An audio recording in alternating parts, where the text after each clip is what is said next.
Hi, and welcome back to another episode of HR Celebrity. Thank you very much for joining us today.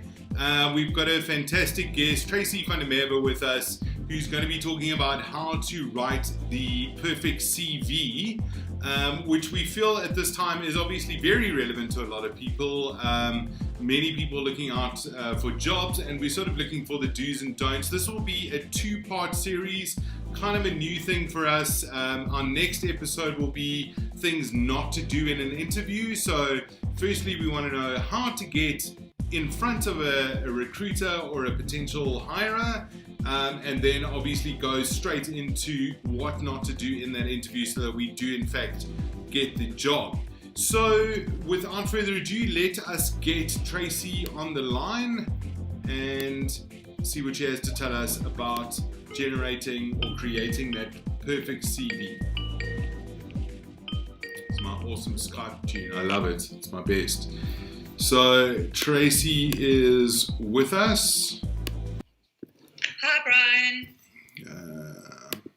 Busy failing. There we go. Skype call. Have we got Tracy?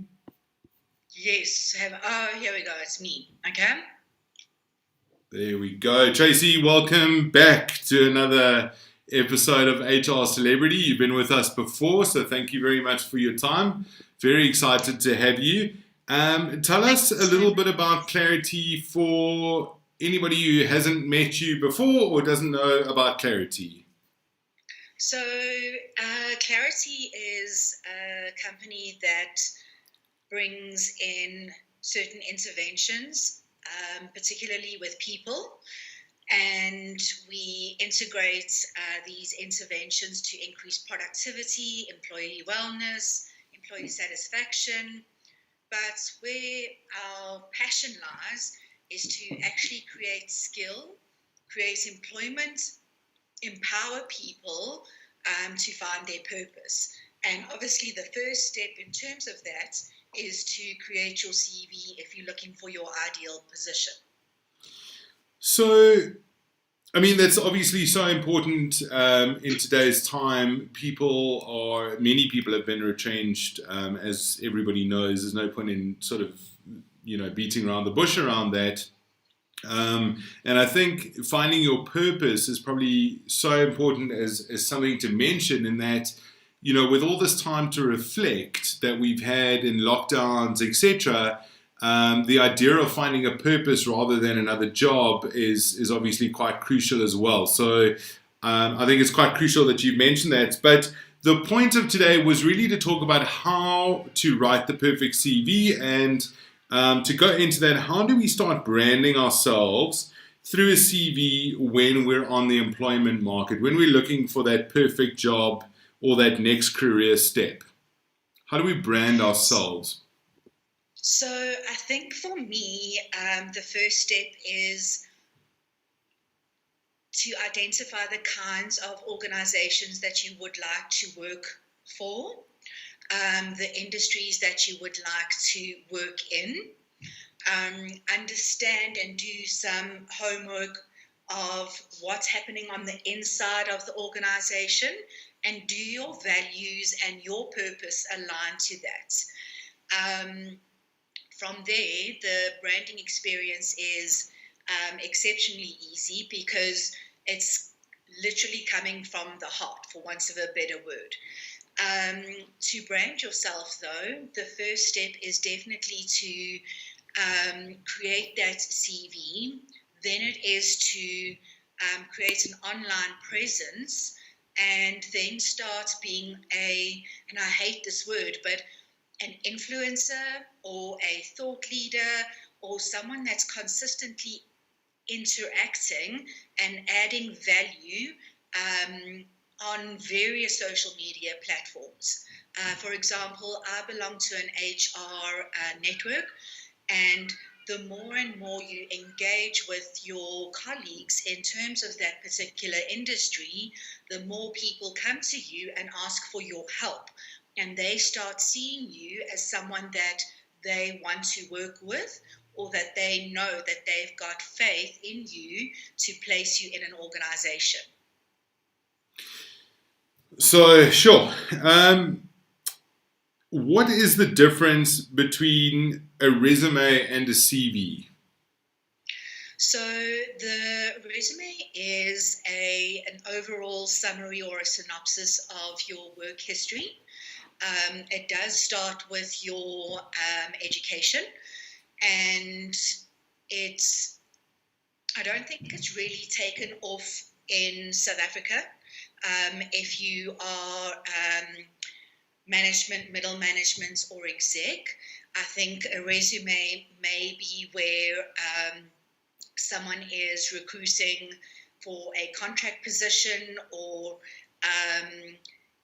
for lots of people within the workplace, but resumes have not taken off in South Africa at all.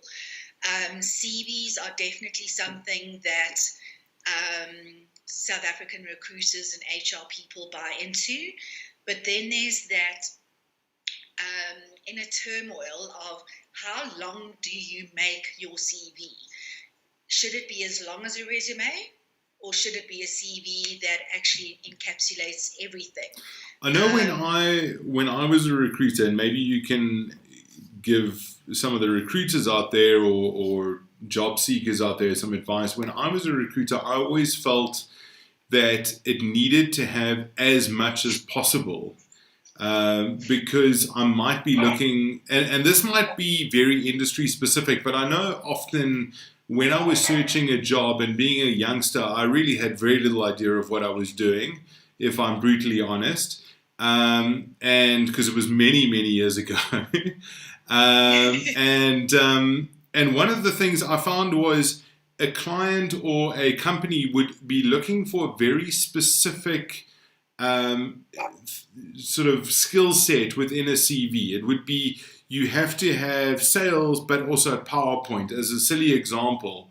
And if you missed out PowerPoint, then on your CV, it potentially wouldn't identify you through the various search engines that we used at the time, and that person would typically be overlooked. Is it still a case of more is better, or is that kind of redundant thinking?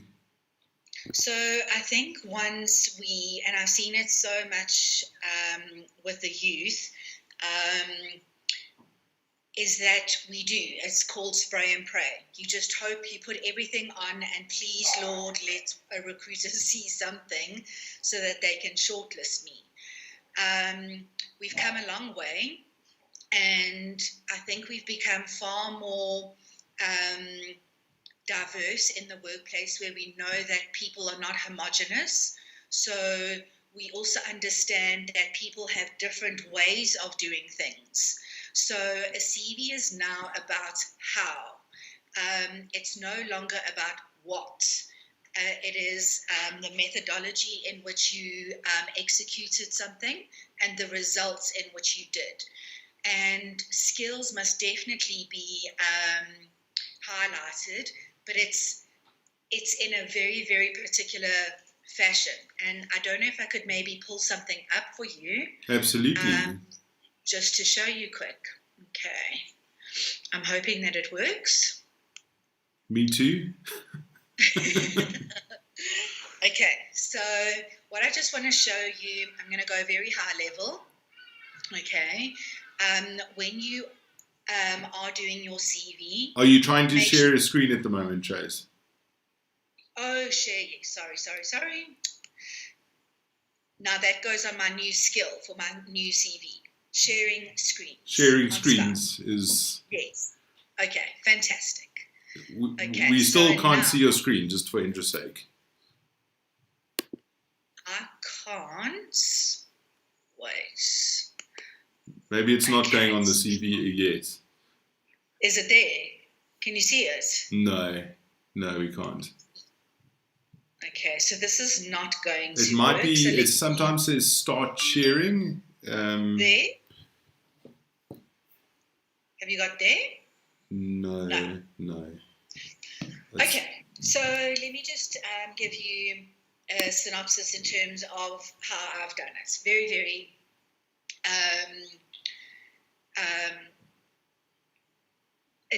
what it does is it's a proven fact that a recruiter will touch your CV and make a decision on it within 2 seconds. And it's either a yes or a no. Okay? So what I've done with this, and I actually do this for professionals, and I've started teaching people in colleges how to do this, is that on the top of your CV, I do a synopsis, a resume, so everyone can see what kinds of companies that you have worked for.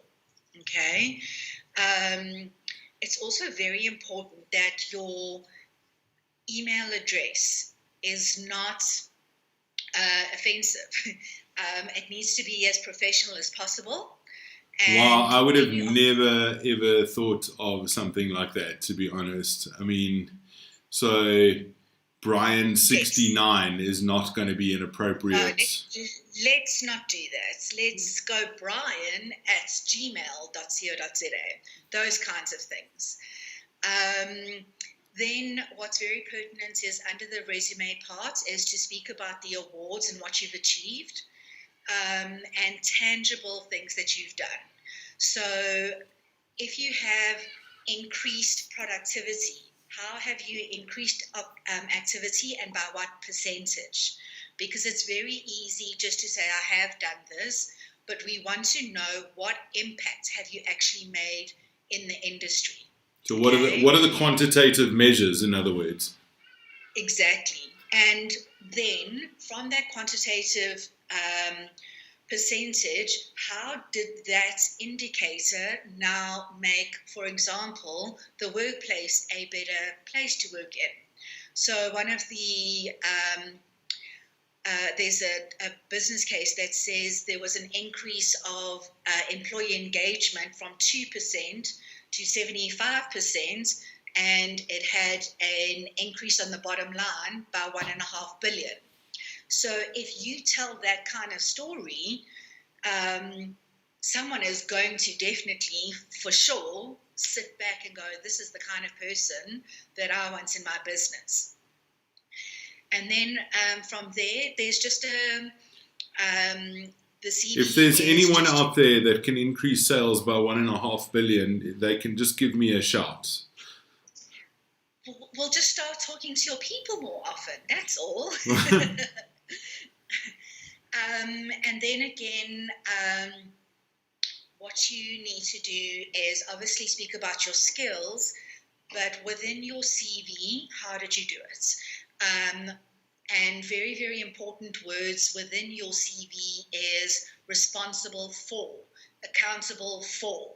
What I find is very helpful is if you go onto Pinterest, Pinterest has very, very, for want of a better word, sexy little content blocks. And it says, instead of using this word, use this word.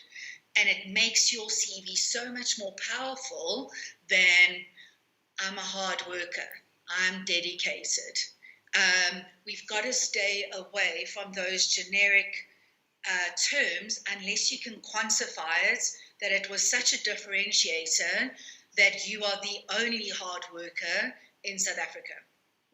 Wow, that's a huge tip. I mean, I'm sure all of us have made that mistake where, I'm dedicated, I'm a team worker, or I'm what's the phrase? I work well in teams. I work well under pressure. I work well under pressure. All the generic terms that we all use. I mean, and this is great advice for somebody. I mean, like myself.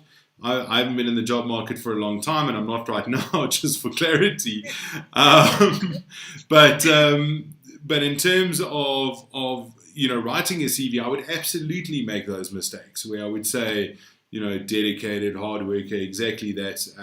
And you're right, English is such a great language with lots of synonyms for lots of different things that we can utilize within our ordinary speech. So let's use them to differentiate ourselves. That's a great tip.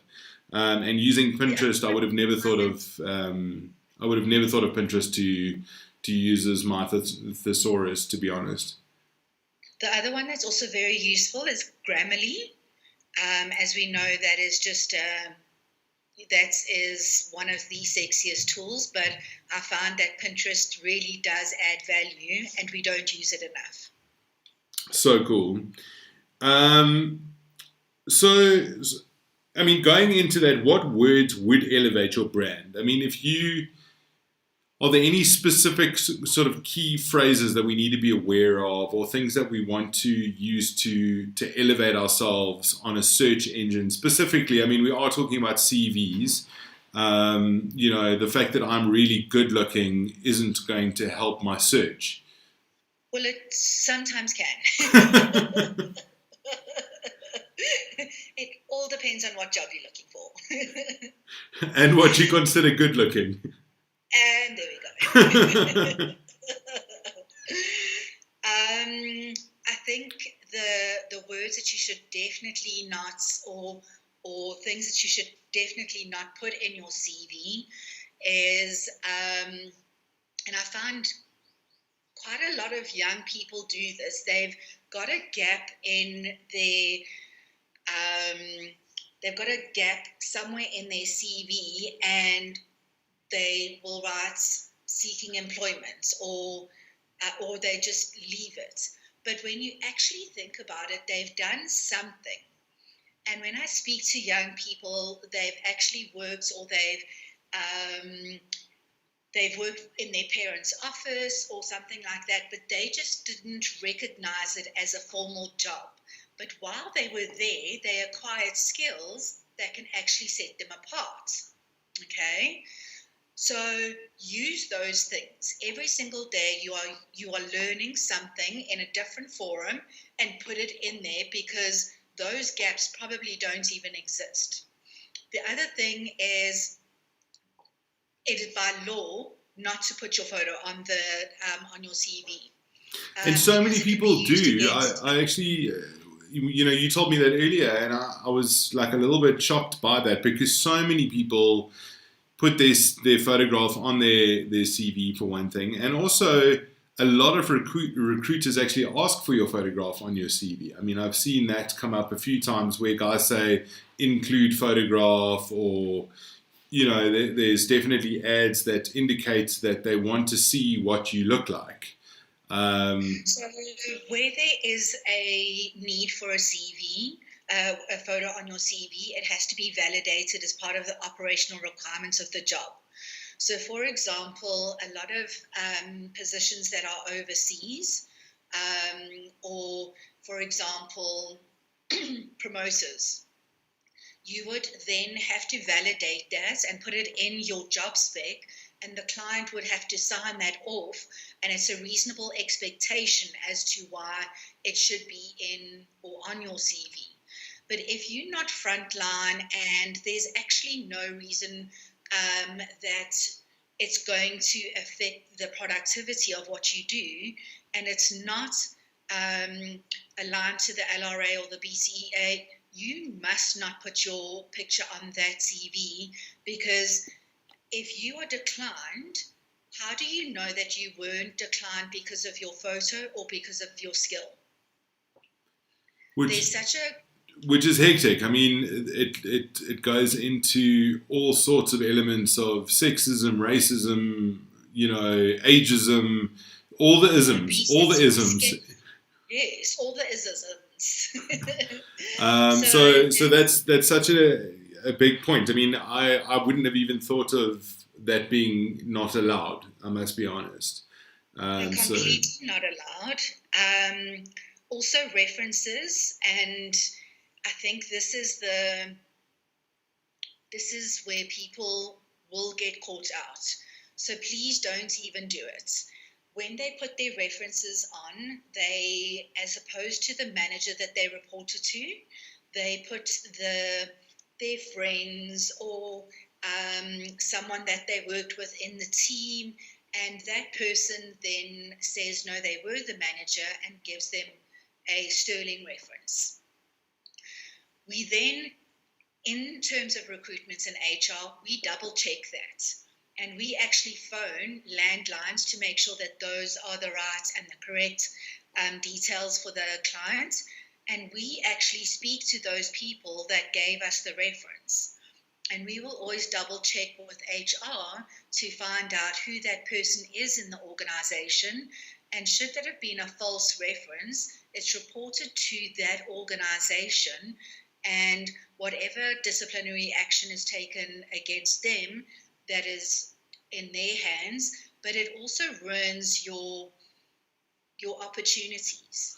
Well, I suppose, So, like you say, it's you building a brand. You in yourself yes, are a brand, and if your brand is tainted by false referencing or false representation of any element of yourself, that's a ruined brand. You're not going to buy from a brand that you don't believe in. And you know, when it comes down to your CV and your own personal brand, the same exists. You know, it's definitely a crucial part not to mislead within your own brand. I mean, it's the most important brand you'll ever represent. So I think to that point where we as HR and recruitment specialists also need to grow and become far more understanding of what happens in the workplace. We say at least 80% of the time are always representing our clients. Our client isn't always necessarily right. There could have been a situation where there was just not a culture fit between that manager and the candidates. But if the manager now gives the candidates not a favorable reference, that person is not going to get the position. So it's also very important for the candidate to explain what happened in that situation. Was there any conflict that caused the person to leave? And it's up to the recruiter and the HR person to have that EQ that it can't always be the manager that's right. There are there's so many instances where there is not a match between the manager and the candidate. So let's not always take the manager's side. Let's listen to both sides of the story.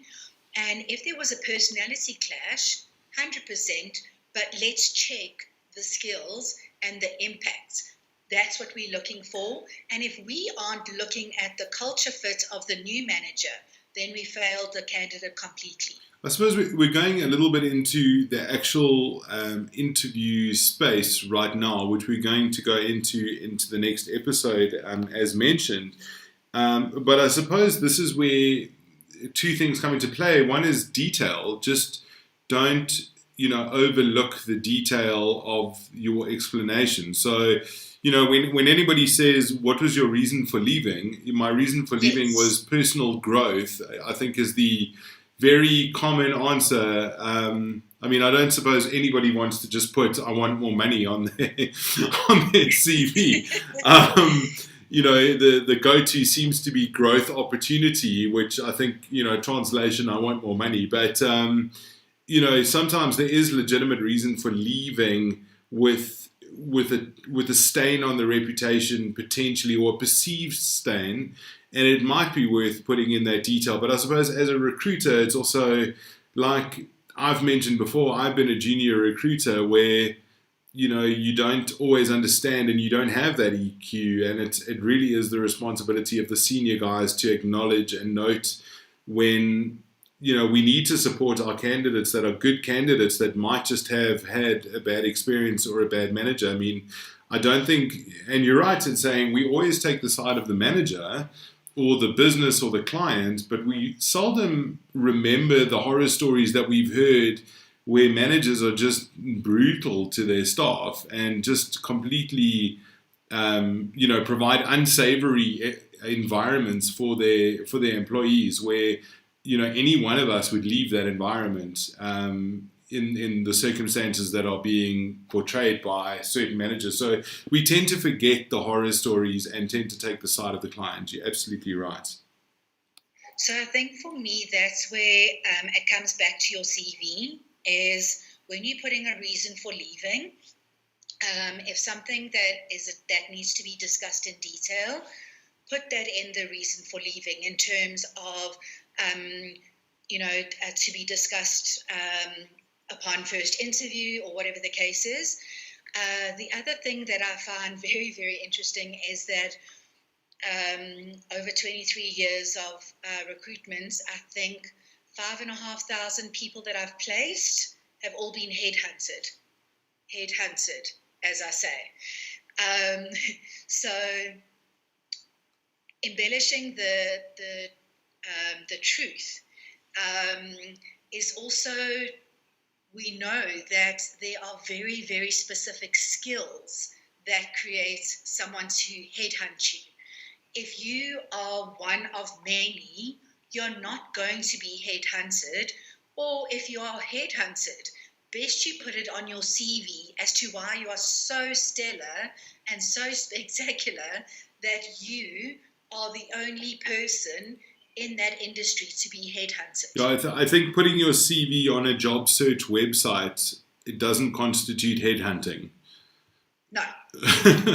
as so many people claim it to be.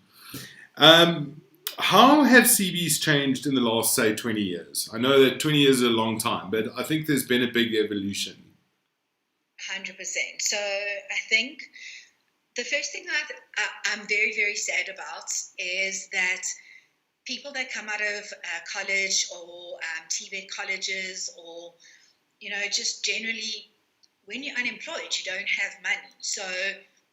But you don't know how to do a CV. And for me, that is such a disconnect. Why aren't we teaching people in life orientation how to do CVs? So here they are, they don't have enough money, and they give their last, whatever it is, to a company that needs to do their CV. And I can honestly tell you that when you're looking at that CV house has literally done the same CV over and over and over again. There is absolutely no differentiation, and there's no way that this person is going to be employed unless you take the next step and do a follow-up with that person. The other thing is, you could literally take your KPIs before and transpose them on a CV. That was great. Now it is all about the impact. It is all about redefining yourself.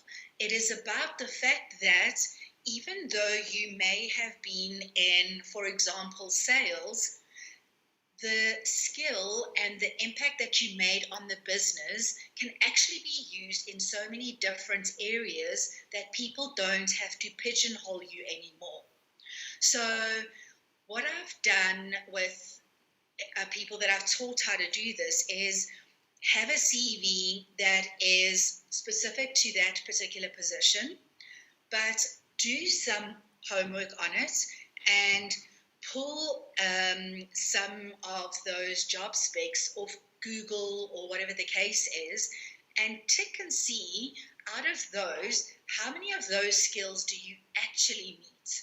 Because don't send your CV because you need to send your CV, because it's just going to be put on the side and you're never going to be seen again. But if you've got about an 80% match or a 70% match of what you get off the internet and what's on your CV for the different kinds of positions that you've never considered before, that gives you a good indication by highlighting those things that you do have the ability out of the scope of what you were doing before. And I think now more than ever, we need to understand the value that we actually did give our organizations and how we can consider different positions, and we don't have to do what we did, since the 26th of March. I suppose that's what you're saying is just jumping out at me. I mean, we've all had this reflective time during lockdown. And I think a lot of people are going to be thinking, is this the right career for me? Have I fallen into a career that is very specific?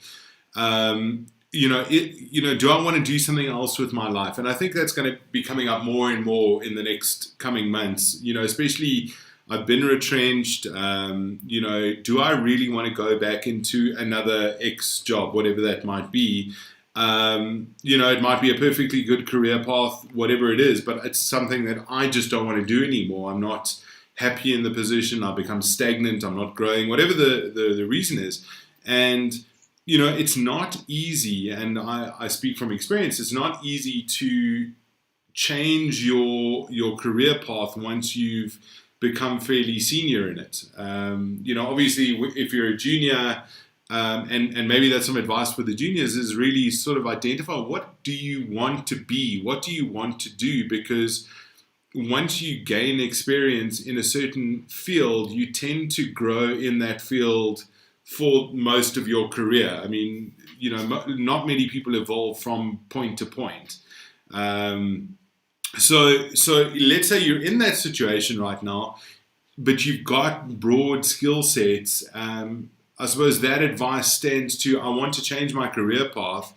Am I realistic about this? Can I go on to a relevant web search for a job spec that is in a career that I want to be in, and go through those KPIs and see, do I actually meet that? Is it a realistic expectation for me to go from, I don't know, a mechanic to an advertiser? Just like a really random example. Yeah. But I think that's the kind of thought process a lot of people are going to be having right now, is that I don't want to be a mechanic anymore. I want to be an advertiser, or I'm in the restaurant industry. I don't know what the future of restaurants is. Maybe I want to go from restaurants to advertising because, or something online, or online food delivery, or whatever the case may be within that skill set of that individual. So my favorite thing in the whole wide world is to sit down with people and to unpack what they've done. And what I do, particularly with senior candidates, is that I design a business case for them and I think what we also need to realize is, regardless of what level you're at, every part of your life cycle within your position, you were somehow involved in a project. Yes, your position is infinite, but what you were working on in the organization was finite. And what I do is I break those up in terms of business cases. So what was the problem? What was the impact of the loss? What did you do in terms of that? And what was the outcome? So for me, and such a brilliant example that you gave, Brian, is if you're working in a restaurant. If you say to me, I worked in a restaurant, there's absolutely no, I'm going to go fantastic and I'm going to walk away. If you say, and it's all about positioning and branding, I was a customer experience ambassador working in a restaurant, because that's what you were. And look at what you did in terms of being in that restaurant. If anyone goes back to when they were a student and they worked as a waitress or a waitron, the amount of skill that you gain during that period is, you cannot even not include that in your CV, because that is probably the biggest development that you had so that you could enter the corporate world. The other thing is, don't use the KPIs. If you've got to go and say, I'm moving from a restaurant to advertising, you're using the KPI, but you are translating it into an impact. So if I was a brand ambassador at a restaurant, but now I have to be a brand ambassador in advertising, there is an alignment. But what was the impact that you had on the different variables? And I also find that there is companies are leaning towards not using the same kinds of people in the same kinds of industries, in the same kinds of jobs, because they realize motion doesn't reflect progress. So sometimes we actually need people out of the industry to re-look and give fresh eyes to that which is happening in the organization, but you still had that experience in your previous position, but it's just in a different industry. And maybe that's what we needed to make the impact that is so relevant in what we're doing. Because sometimes you can't innovate when you're sitting in a box, basically. That's 100%. the crux. So, and I know that you are not looking for a position, but I mean, just take what you do now. I mean, what you do as your normal, 8 to 5 job versus you now taking your brand and putting it on HR Celebrity. That is absolutely amazing, and how you've grown your skill set, and you are a very creative individual. And look how you are able to put that out there now, and someone would be able to see that if you were on the job market, which you're not. Which I'm not. Which you're not. Last question, Trace. Why do executives specifically have such a challenge when they're trying to brand themselves? And I think a lot of the headhunter recruiters sort of understand this question probably better than most. So I think for me, where I found this is that executives, senior managers, they are not recognized for what they do in the industry, or they're not often recognized for what they do in the company. So for them, when they do something that is impactful, that creates change, it is just they believe that it's just an expectation. But if you look at the bigger picture of it, and you take all of those things in a finite manner, you can actually see each project was something so amazing and so pivotal in that organization, but they just didn't get the recognition for it, so they don't believe that it was anything phenomenal. And when you sit down with them and the skill set that they've got, they are just so in awe of the skills that they've obtained throughout their working career, and it's almost like a rebirth for them. And I encourage, even if you're not on the job market, I encourage people to consistently do their CV and update it, because what you're doing is you are updating business cases. As you do things, you are saying, this is the impact that I made, and it's got to be a tangible outcome. It's got to be quantitative. I hate that word, I can't say it, but it's got to reflect a percentage of what it was in the beginning and what it was afterwards, and take it almost as a journal and update your CV consistently, and that will remind you of how valuable you are, and obviously a good tool later on when you are looking for a position. But it's just a really powerful tool for yourself. A great way to reflect on your projects, on your business, and to learn from your failures. I mean, we're not going to say everything that an executive does works. Sometimes it doesn't, and we have to learn from those experiences. And what did you learn, and how will you go forward and do something differently? Awesome. So, Tracy, I know I said that was the last question. Are there any absolute don'ts for the CV? So to go back into writing the perfect CV, is there anything... I want to just talk about mine. So is there anything specific around layout or design that we should just touch on briefly? I know we can't share the screen at the moment, but is there anything around layout and design? I know my personal CV is quite colorful, and I mean, not ludicrously colorful, but I sent it to somebody in America at one stage of my life. Not recently, just for and that person said, what's up with your CV? Like, why is it so colorful? I don't understand like the deal here. But I found locally it was quite successful in that it kind of drew attention to it, but there it sort of seemed to be negative. Is it an industry related thing? Is it is it a country based thing? I know you do a lot of work internationally, so it's worth asking this question to you as well.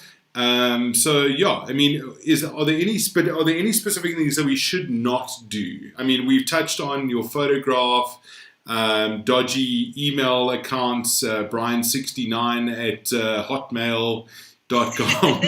But are there any specific other things around layout design that we should maybe touch on, just so that our viewers can really take something away from this? So I think for me, what is definitely going to make me delete a CV is you are going through at least 300 CVs a day for one position. And when you've not taken the time to save your CV... You see, that's I have to say this. You see, that's why I didn't last as a recruiter. I think I went through at least 3 CVs a day. Okay, you didn't last. No. So when you don't save your CV as your name and the position that you're applying for, as well as the addendum, so such as your ID and your certificates or whatever the case is, and all on one attachment, we are going to delete it because there's too much email coming through and you're making it hard for us to actually get to your application. The second thing is you need to realize that recruiters are very, very, they have high attention to detail. So when your font is all over the place and there's spelling mistakes, full stops, capital letters, grammar, very clear indication of your accuracy. Everything on a CV tells a story. I think that's maybe what you're getting at. 100%. But you know what? It's not a thing where we put the CV in and we take it apart. Get someone else to have a look at it. Someone else, even in the same industry that is with you, that you are wanting to be in, ask them to have a look at your CV as to whether that is going to be accurate. Will it get through the first phase? Is your formatting, up to scratch? Those kinds of things. The other thing is you only need to put in your last 10 years of employment.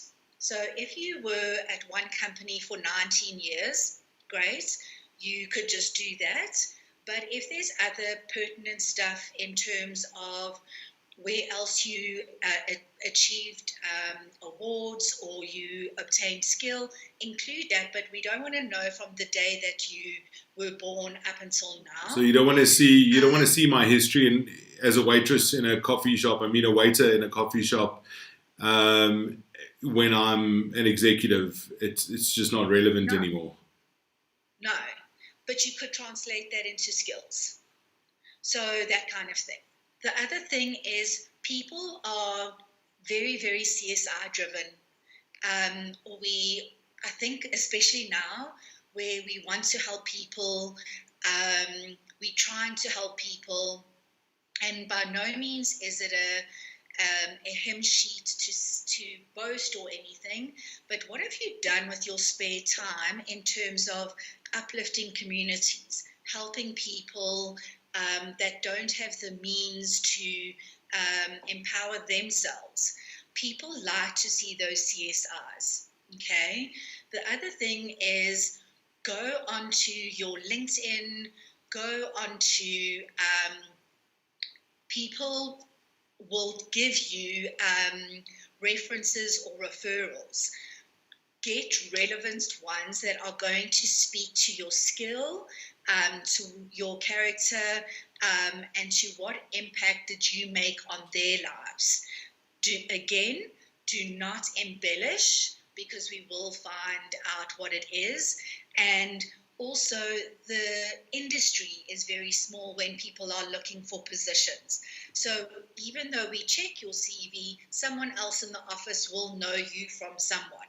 So please, it is there's no more important thing than to be integrous and honest about what you've done.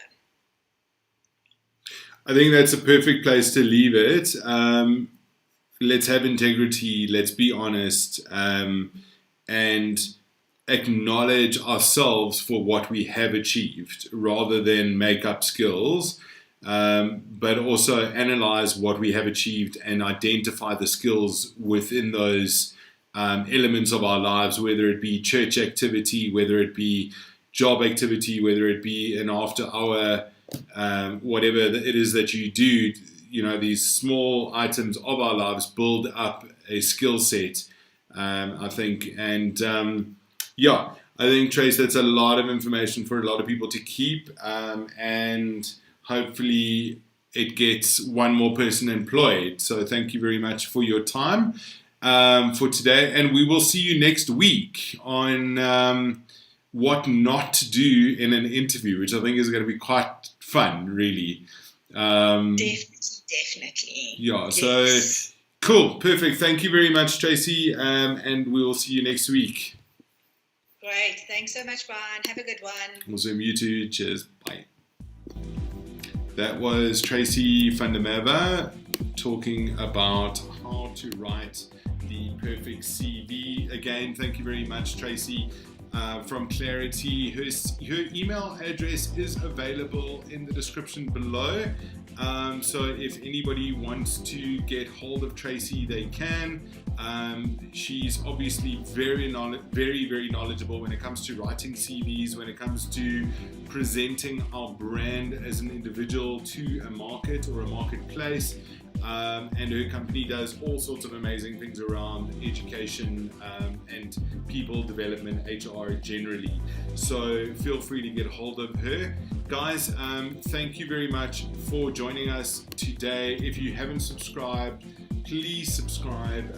We are trying to build a community within HR Celebrity, and we're trying to educate people across the board regarding HR. As mentioned, next week it'll be very much focused around individuals, what not to do in an interview. We are going a little bit off subject in terms of the next 2 weeks. We are trying to stay quite hardcore into HR specific, but given the circumstances that a lot of people find themselves right now, we thought it was very pertinent to present what not to do and how to write CVs and how to essentially attain jobs and what people are looking for.